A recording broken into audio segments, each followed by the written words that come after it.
Hey everybody. My name is Steven, and I go by the Lightspeed on Twitter and pretty much all my social media. Um, Today we're going to make a quick video to talk about my Artillery3D Sidewinder conversion from a MKS Janelle board to a Duet board, but a little background on the printer. The printer was sent to me by Artillery. It was a refurbished model. You can check my other videos to kind of get into it more, but basically I gutted the printer for the sole purpose of, making it a better printer. Um, we decided, or I decided initially, that I was going to get rid of all the extruder, put a Slice Engineering Mosquito on there, put a Duet Wi-Fi board on there. I put a Bondtech extruder on there. I put an Easy ABL on there, and it also has a Wham Bam on there. It also has a panel due.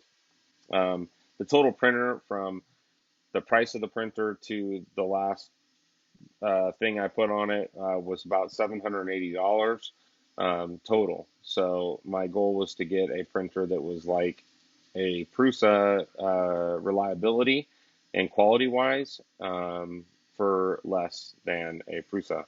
And for the most part, I think that that's where we're at today. It's not perfect. It's still got a little things I need to tidy up on it, but in general, it works very, very well. It prints all day, all night, and I'm generally very happy with it.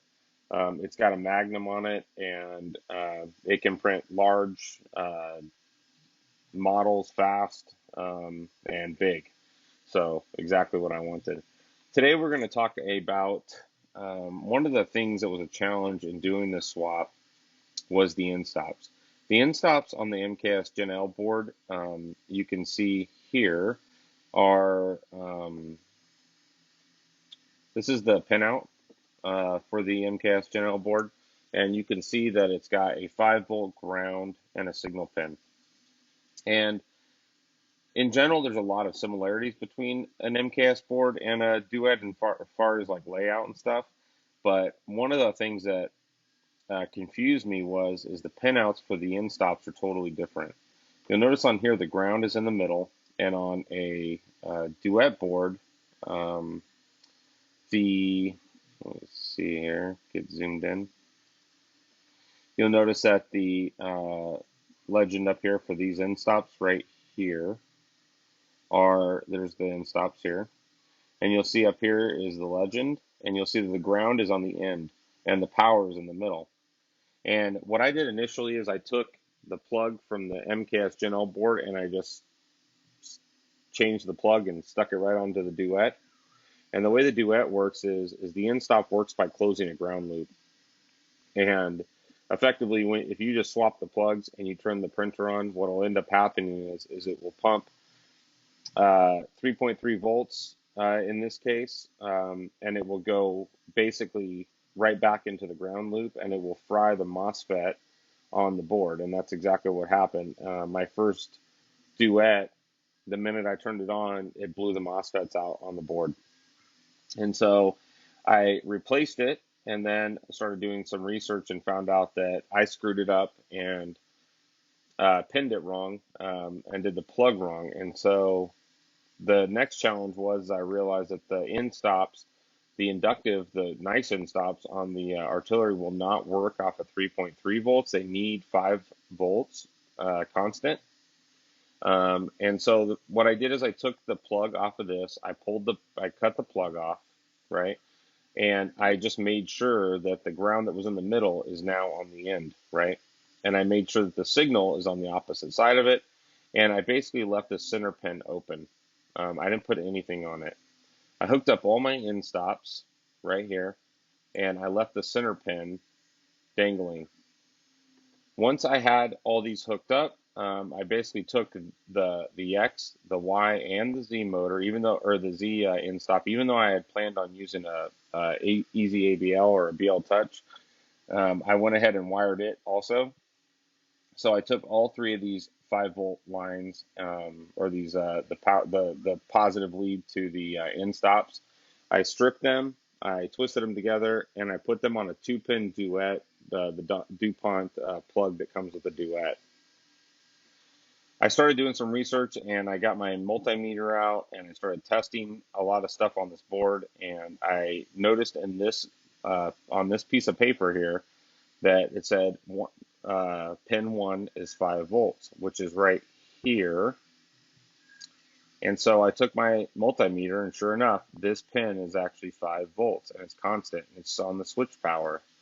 So I basically took my 3 wires, boom, boom, boom, from these end stops right here. I took this one, and this one, and I twisted them together, and I put them on a 2-pin right here, uh, um, 5-volt lead right here on the expansion board, because I don't plan on adding any more motors. So an expansion board is just not in the future for this printer. So these are effectively not going to be used no matter what I do.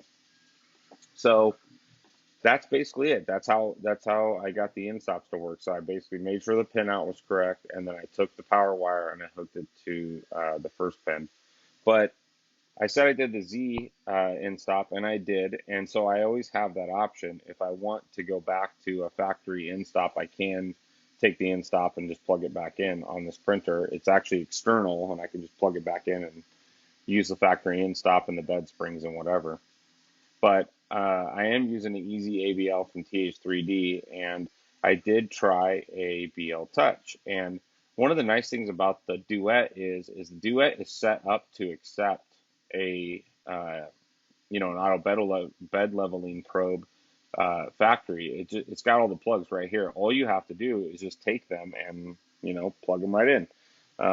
And on the BL Touch is a little more complicated because you have a servo, electromagnetic servo, and you have to be able to extend and retract that pin as needed and automatically. And so there's a little more wiring. It's a little more involved on the BL Touch, but on the Easy ABL from TH3D that is self-powered outside, it's actually got its own little power box that plugs right into your power supply. And then you basically take the 2 wires, you take the ground that comes out of the box and the Z probe in, and you put it right here.